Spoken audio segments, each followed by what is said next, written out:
Hello guys, and welcome to the Let's Play of Shadow of the Colossus. Joining me for this Let's Play is going to be Thornbrain. Howdy. And Yoshi. Hello, hello.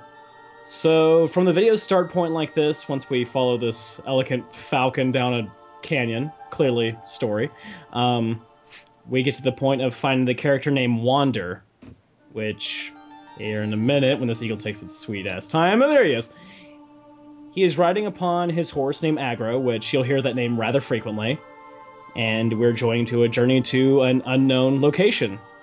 And that's where the story kicks off. Knowing fuck all. Of course! That's where to start stories. Well, I've always been curious about this game, seeing as how it's like, oh, it's won a bazillion awards or something. Well, it's by the makers of Ico, or Eco. I think it's Ico. I think it's like... Which I've played somewhat, but this has been my favorite game of those developers. They're also developing a game in the future at some point called Last of the Guardians, whenever the hell that comes out, but another very gorgeous game and also involving a lot of whimsy. Yeah, I heard it was in development and then they were like on hiatus or something, I don't know. Just... Well, they were supposed to have an announcement with this last Sony press release, but nothing really happened of it, so a lot of people are still waiting for that. So I like this little intro development because it starts rather dark and very overcast, so the colors tend to be kind of blotted out from everything. It looks very drab and almost melancholy. You know, you can always wrap somebody in a game once you have a guy on a horse through a forest. That seems to be our theme thus far. But thank God for the sun. Why is it raining? Come on! I love this shot. just look at it. Yep. Also, Studio Japan's really known for putting great music in their games, as you can tell from this part that I'm interrupting.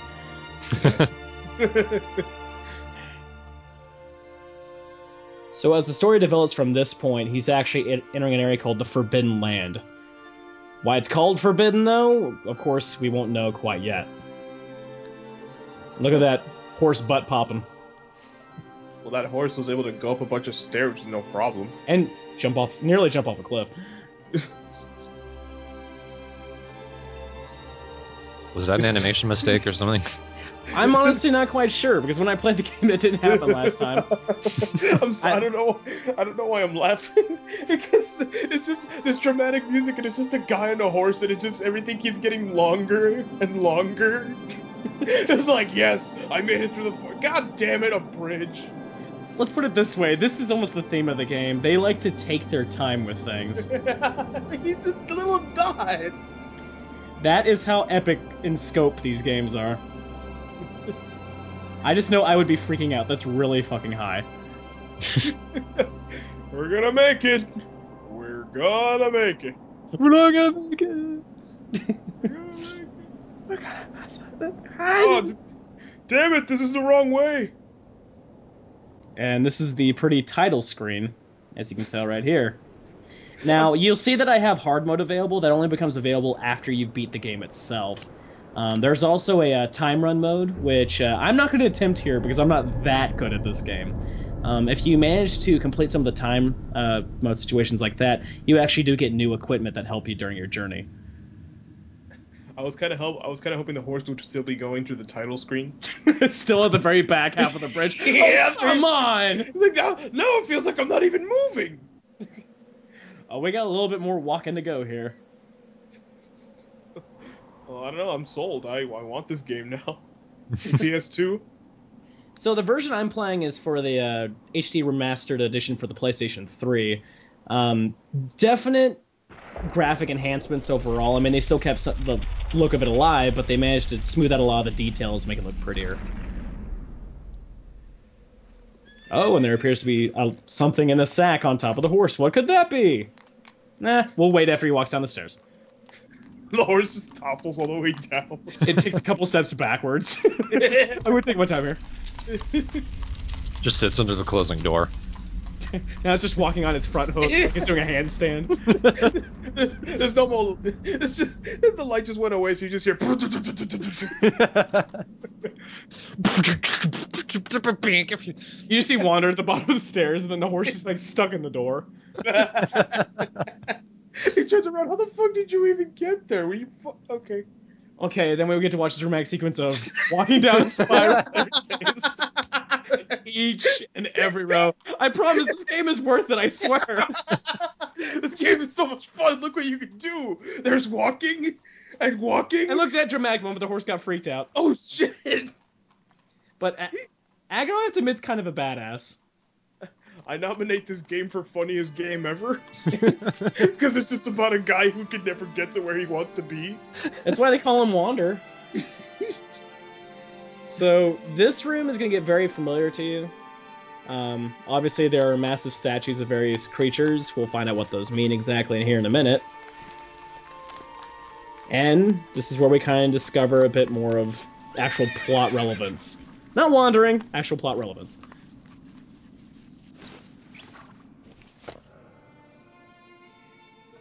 I always thought for a game, especially for the PlayStation 2, this game really did blow away expectations when it came to graphics. I mean, nowadays, obviously, it's not going to kind of stand up quite as much, but man, back in the day, there was nothing that looked like this. There was a lady on the horse the whole time? This is actually a character named Mono. And we don't quite know what's up with her beyond the fact that she's not moving around much. I didn't notice she was on the horse, and I made all those jokes about her falling down the stairs, so... She's not gonna get any deader. PS2 blanket effects, ladies and gentlemen. This is Wander and his fabulous headband. And here we go with some plot.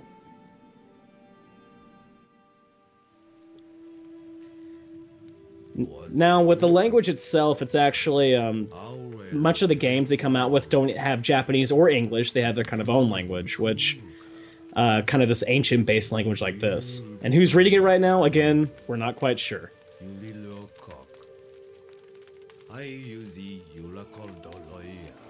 This is reminding me way too much of Majora's Mask. To me, it reminds me a bit of, like, a Hayao Miyazaki movie.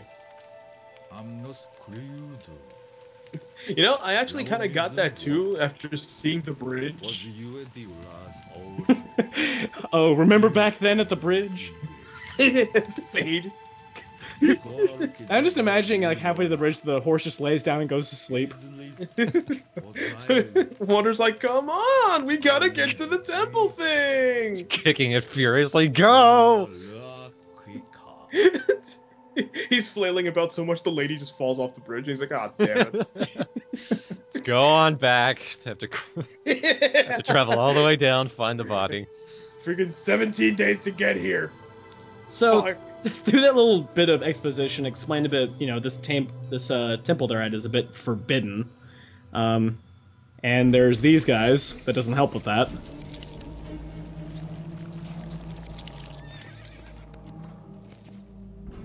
And no, now we get to see the fighting skills of Wander. And not the horse. Just go away. I'm not even gonna do anything. Horse steps back, topples out of the building. Really under a good impression this thing's a fucking clumsy horse. Just slips on a banana peel.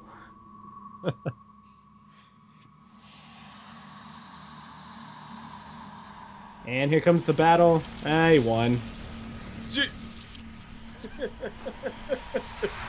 Sword Master. I'm so good, I don't even have to swing.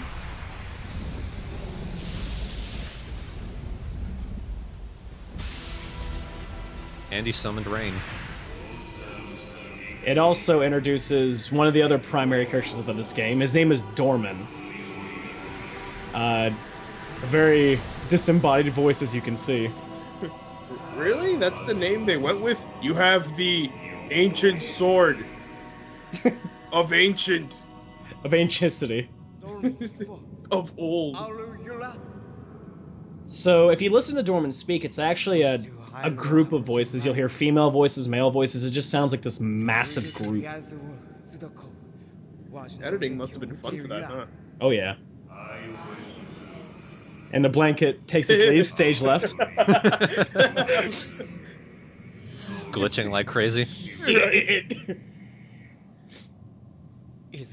No, Jack, I swear we're gonna go back and fix that after the game's over. So she's dead, if it wasn't obvious. He turns around. What? So he comes to this place, obviously, to speak to this god of sorts to revive his dead girlfriend here.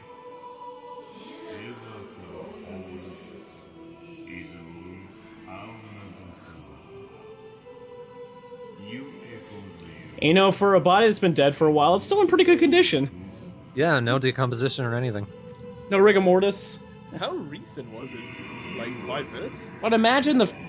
Oh yeah, she died on the way there. Shit! We're actually going to McDonald's and she fucking died. God. The bridge was a little too long, you see. She got bored to death. Yeah.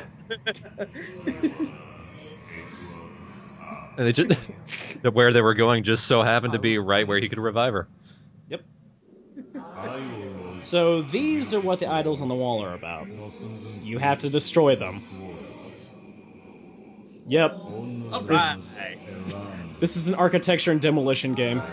Forgot to tell you. But the visuals are gorgeous! Oh yeah. Oh wait. We can't. You can revive them by destroying these, but you can't!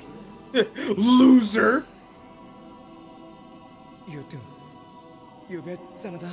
And this brings in Colossi, which each of these statues will represent in shape, if that wasn't obvious, which is kind of makes it interesting because it gives you kind of a perspective of what these characters are going to look like when you find them. At least a little bit. They still keep it rather vague. Obviously, that's an ice cream cone. Which one? All of them. One behind him looks like a pig screaming. It's the adjective I always attach to pigs. Now, this is a line to very much pay attention to. Especially when it's spoken in a language you can't understand.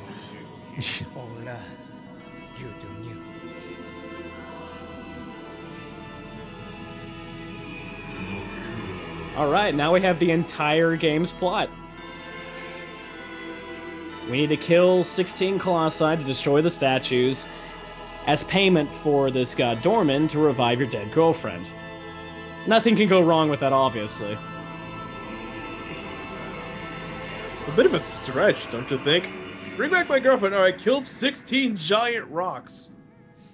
Okay. Damn, she wasn't that good in bed. He's like, yeah, you know, I don't think I wanna. I mean... Realize that it took you 50 years to ride here. You might as well do it. But 8? Like, I could do it, but... Oh, thanks for catching up there. Well, thanks. 16? I don't know. I got some horse riding to do. Oh, but the horse fell out of the building, don't you remember? Damn it! Alright, finally we get to kind of actually control things. And this part of the game I call, damn, I gotta get used to these controls again.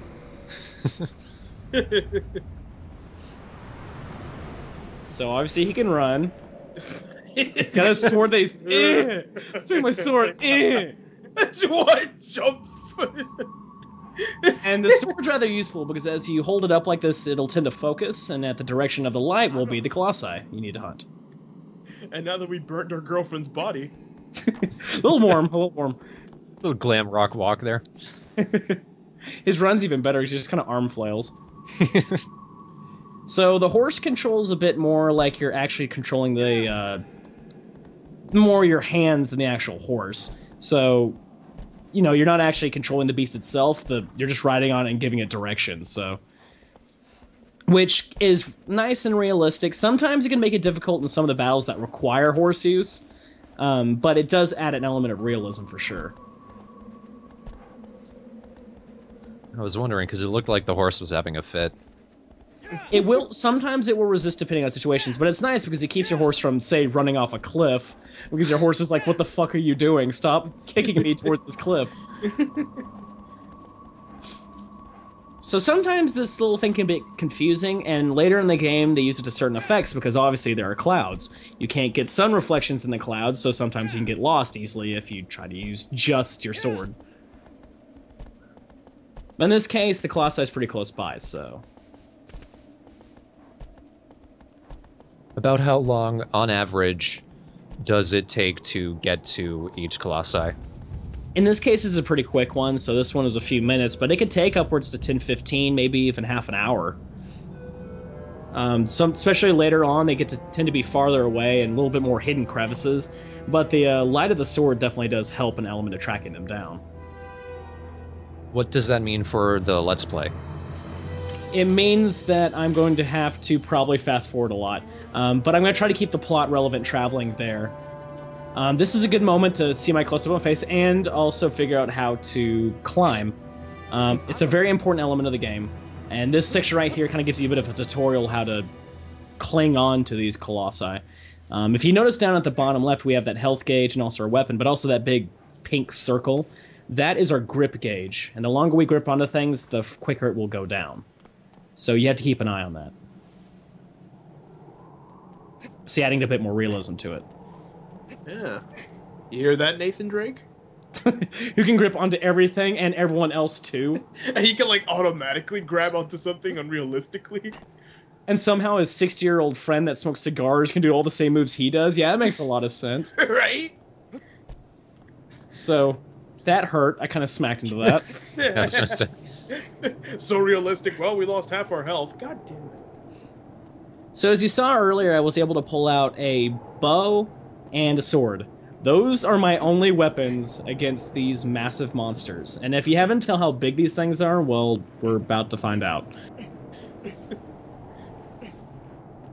One thing I do like is that you don't jump until you actually release the buttons, so you can control direction a little bit better than some of the other games that do the same kind of mechanic.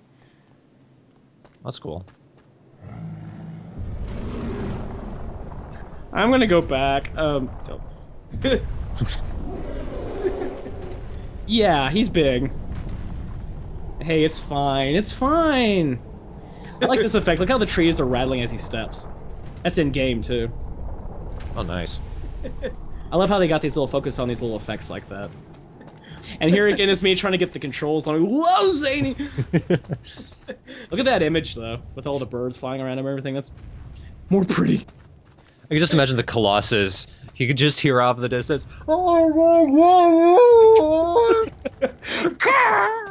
I'm just kind of imagining God just doing like a double thumbs up, like, yeah, he's got it. A sword, a bow, his feet, he'll be good.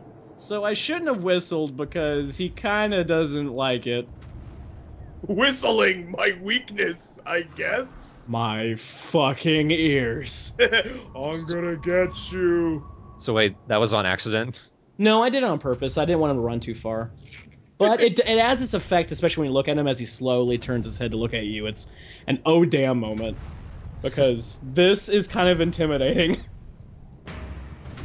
Also, a thing I don't do in this particular level is that you can actually use the sword's light to identify the weaknesses on the body of the Colossi. You can't just stab them anywhere. You have to stab them in particular lit spots. Thank God I know where the first one is. So, if he hits you once, you're a goner, right? Nearly. Depends on how they hit you. You saw there, he just pretty much stamped near me, and it hurt me. The first thing you want to do here is hold on, but also to stab his leg so he can kneel down. Now, my first attempt at this doesn't work too great, but we get to see how it kind of works.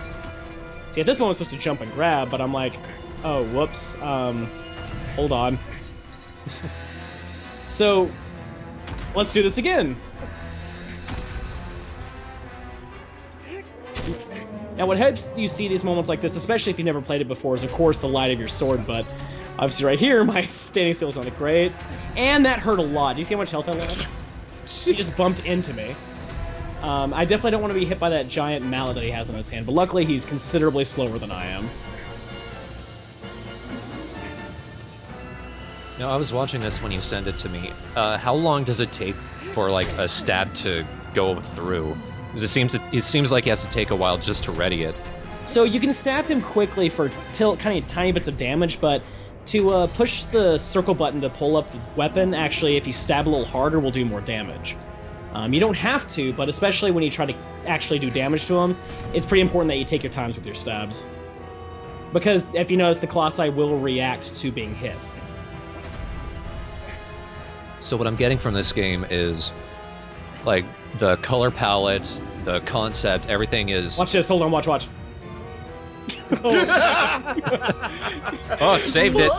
Fucking close! But I was saying that everything in general seems to be kind of minimalist and focused, and would you say that allowed them to focus more on little details like that? Of course. And the big thing is that they wanted to treat each Colossi like a level itself. So that's why they had these climbing platforms and different elements you have to use strategy to take them down with. Now, here's a big, obviously, glowing spot that we need to stabby stab. Now, you notice that I'm gripping even though I'm on top of his head. Well, if you're not used to this game, it looks like you have the balance of a newborn kitten. Because look, hi. Hi there. So... He doesn't even see you. You'll notice physical movements can knock me off balance. This game very much emphasized the feeling of weight and also the balance itself, because you've seen those games where a character's moving and I can just perfectly stand straight when they're flying 100 miles per hour. Not in this one. You actually have to crouch and hold on at times, which, as you see, can definitely wear down on the balance gauge. In fact, I spent some time in this level just standing there to build up that gauge again. I believe I heard somewhere that there was supposed to be like 20-something Colossi, or even more. There were some ones that were moved after concept art, but it's one of those games, I think the 16 were definitely appropriate for the amount. Any more than that, I think it would have gotten too long. And enough stabs. This guy was relatively easy compared to your average Colossi. And thank you, Tree, for blocking its epic falling motion. Now, depending on where you fall, the camera tend to auto-adjust, because every bit of cinematic is actual gameplay, as you can tell. And in this case, I have no time to celebrate, because run. You can try to run, there's no real chance for, because that happens. And you kind of pass out. Each time you kill a Colossi, that will happen to you.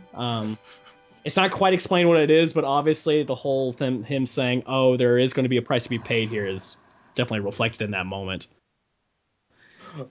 Oh, I thought you died. After killing him. I win! Alright, here's my super cool, I'm gonna kill you attack. What? Congratulations for defeating the Colossi. Now his spirit is going to eat you. So each time that happens, you saw a little earlier where we kind of had that reflection of light. Sometimes you hear various things and you get these visions. During that part, you kind of heard a woman kind of groaning. So that's a little bit of clue of things going to happen here pretty soon. But yeah, that's the first of the Colossi, and definitely the easiest of the Colossi. As we go around, the levels are going to become more challenging, and some of them are just downright tedious. And some of the battles can take upwards to 30 minutes or longer for me to do, so I hope you guys enjoy. This is going to be a very interesting and, honestly, a very beautiful experience, because the game is awesome. So, how long would it take in hard mode? I haven't tried. It's 3 hours just to get to the very first one. I feel like if he stepped near me, my health gauge would be gone. After he steps, the wind just blows you away. You just die. Now, the balance aspect does sometimes get annoying, because even the slightest shake can knock you off your feet, but the added realism to that definitely gives you the idea of the person you're playing as isn't superhuman. It just happens to be a guy with a sword. Well, will Wander be able to make it through every single Colossi? Tune in to find out! Here on ABC. Horse falls off a cliff. And lands on a Colossi and kills it. You have defeated the strongest Colossi. You broke its neck. We will grant you a wish, horse. You did it out of order, but job done, I suppose. Fuck whatever that other guy was doing. Was his name Losty? Yeah, him. I will grant you your wish, Mr. Horse. Oh, you're dead. I'll give it to this dead girl. Wait, shit. Well, guess I'm going back to heaven. Well, little eagle, do you want something? Caw. Now that's just inappropriate.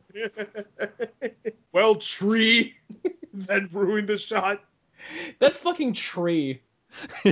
I was like, because the falling animation is so gorgeous in the game when you take him out, and there's a bit of tragic feeling, but I'm like, oh, thank you. I really wanted to look at that.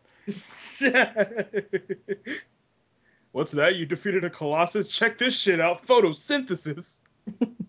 The thing is, the next Colossi is actually bigger than the one we just fought. Nice. So this will be interesting. Sweet. This is a game that I've always wanted to play and never got around to, so I'm really looking forward to this LP. Yeah, same here. The battles become a lot more intense and they take a lot more strategy. That one was, once you know what to do, it's kind of easy to take them down. That's one I could probably beat in a time trial. But there's some of them where, oh god, it takes so long to get to their weaknesses.